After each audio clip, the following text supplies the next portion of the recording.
Hi எல்லோருக்கும் வணக்கம். Bigg Boss season 8 Tamil. So இந்த வீடியோவில் நம்ம பிக் பாஸ் வந்து பார்த்தீங்கன்னா இன்றைக்கு ஒரு எச்சரிக்கை கொடுத்துருக்காரு எல்லா கண்டஸ்டன்ஸுக்கும். அதை பற்றி தான் அவனை பேச போகிறோம். அது மட்டும் இல்லாமல் ஒரு அதிர்ச்சியும் கொடுத்துருக்காரு. செகண்ட் ரோவை பார்த்துருப்பீங்க, அதை பற்றி பேச போகிறோம். அப்புறம் பிஆர் ஆக்டிவிட்டி பற்றி உள்ளே வந்து ஒரு டிஸ்கஷன் போச்சு, அதையும் பற்றி பேச போகிறோம். ஸோ மொத்தம் 3 டாபிக். வீடியோக்குள்ளே போகிறதுக்கு முன்னாடி நம்ம சேனல் நீங்கள் புதுசாக இருந்தீங்கன்னா கண்டிப்பாக சப்ஸ்கிரைப் பண்ணிக்கோங்க. வீடியோ மறக்காமல் ஒரு லைக் பண்ணிக்கோங்க. இப்போ நம்ம வீடியோக்குள்ளே போகலாம். So Bigg Boss season 8 Tamil இன்னும் 2 வாரங்கள் தான். இன்றைக்கி ஒன்று போச்சுன்னா 13 நாள் தான். சும்மா பறக்க ஓடிடும். சரியா? இன்னும் கண்டஸ்டன்ஸ்லாம் உள்ளே வந்துட்டாங்கன்னா அவங்க பேசுகிறது, அது பண்ணுறது, இது பண்ணுறது 4 நாள் ஓடிடும். அடுத்து உட்காந்து நம்ம விஜய் சேதுபதி வந்துடுவார். அடுத்து ஃபினாலே வீக் அப்படி இப்படின்னு போயிடும். அப்புறம் குறும்படம்லாம் போட்டு எல்லாத்தையும் காட்டி வேறு லெவலில் கொண்டு போயிடுவாங்க அந்த டைமென்ஷன் அப்படிங்கிறத நம்ம சொல்லிட்டோம். ஓகேவா? ஆனால் இது வந்து நிஜமாகவே ஒரு பெயினான ஒரு விஷயந்தான்.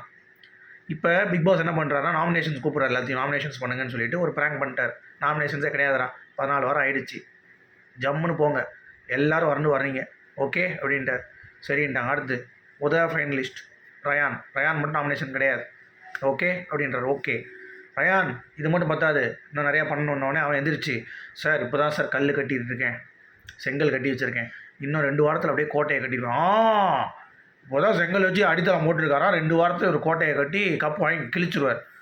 கூமுட்டா பையன் ஏதாவது சொல்லணுமா இல்லையாங்க? அதுக்கு முன்னாடி எஃபர்ட் போட்டுட்டு இருந்தேன் சார், டிக்கெட் விட நிறையா போட்டிருக்கேன். ஸோ கட்டிட்டு வந்த செங்கலை வந்து என்ன சொல்கிறது, ஒரு கட்டிடமாக மாற்றிட்டேன், நான் 2 வாரத்தில் கோட்டையாக மாற்றிட்டேன்னா ஓகே. இப்போ தான் செதுக்கியிருக்காராம் அவர், இனிமேல் வந்து அவர் அப்படியே கோட்டையாக மாற்றி அந்த கோட்டையை வந்து பாதுகாக்கிறதுக்கு என்னடா டே அப்படின்ற மாதிரி தான் இருந்துச்சு. எனக்கு தெரிஞ்சு ரயானுக்கு வந்து பார்த்திங்கன்னா ரொம்ப கஷ்டம்தான். அந்த ஏஆர்எம் கான்செப்ட் படி ஒரு லக்கில் வந்து ஒர்க் அவுட் ஆனால் தான் உண்டு அப்படிங்கிறது பார்க்க முடியுது.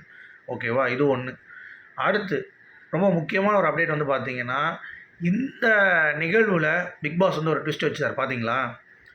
2 எவிக்டட் கண்டஸ்டன்ஸ் உள்ளே வந்து வருவாங்க, நாக் அவுட் உள்ளே வந்து அவங்க பெர்ஃபார்ம் பண்ணுவாங்க. அவங்க வந்து உங்களை நல்லா பெர்ஃபார்ம் பண்ணிட்டாங்க அப்படின்னா அவங்க உங்களை ரீப்ளேஸ் பண்ணி உள்ளே வந்துடுவாங்க, நீங்கள் வெளியேற்றப்படலாம் அப்படின்ற மாதிரி வந்து அவங்க பேசினாங்க. அது வந்து பார்த்தீங்கன்னா எனக்கு வந்து ஒரு நிமிஷம் ஓகே ஓகேங்களா? ஸோ அந்த மாதிரி சொல்லும் போது அது வந்து ப்ராக்டிக்கலி பாசிபிளான்னு கேட்டிங்கன்னா இது வரைக்கும் எந்த சீசனில் அப்படி நடந்தது கிடையாது. எவிக்டட் கண்டஸ்டன்ஸ் மக்களுடைய வாக்குகள் பெற்று எவிக்ட் ஆகிட்டாங்க, அவ்வளோதான். சரியா?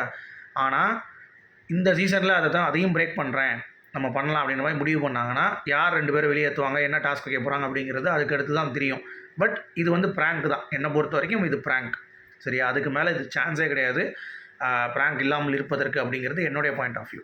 அடுத்து பிக் பாஸ் வந்து கண்டஸ்டன்ஸ் எல்லாத்துக்குமே வந்து பார்த்திங்கன்னா எச்சரிக்கை கொடுக்குறாரு. அந்த எச்சரிக்கை என்னென்னு பார்த்தீங்கன்னா சிம்பிள். அதாவது 2 வாரம் அப்படிங்கிறது உங்களுக்கு இன்னும் அவ்வளோதான் இருக்குது. இதுக்கு மேலே இந்த வீடு இருக்காது, லைட்லாம் ஆஃப் ஆகிரும், நீங்கள் வெளியே போயிடுவீங்க. எதிர்மறை கருத்து நேர்மறை கருத்து எதுவுமே சொல்ல முடியாது. நீங்கள் பாட்டு ஜாலியாக வாழ்க்கையை வாழ்ந்துருவீங்க.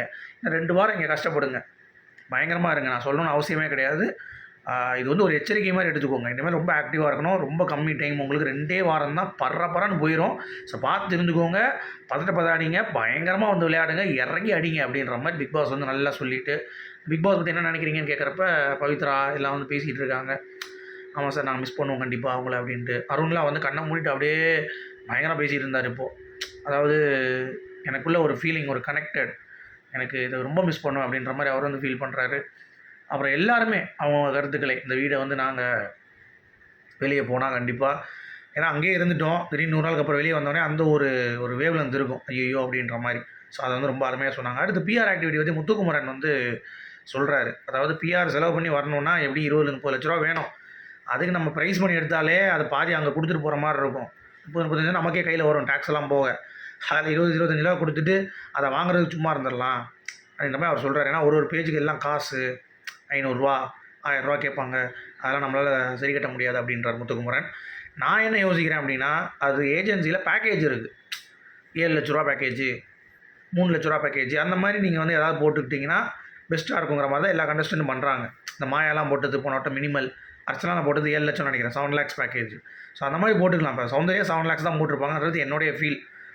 அந்த மாதிரி போட்டு வந்துடுறாங்கல்ல, அதனால் மிச்ச கண்டஸ்டன்ஸ் அது அன்ஃபேர் ஆகிடுது. அதை வந்து அவர் சொல்லி காமிச்சார், இந்த மாதிரி இப்படிலாம் இருக்குன்ட்டு.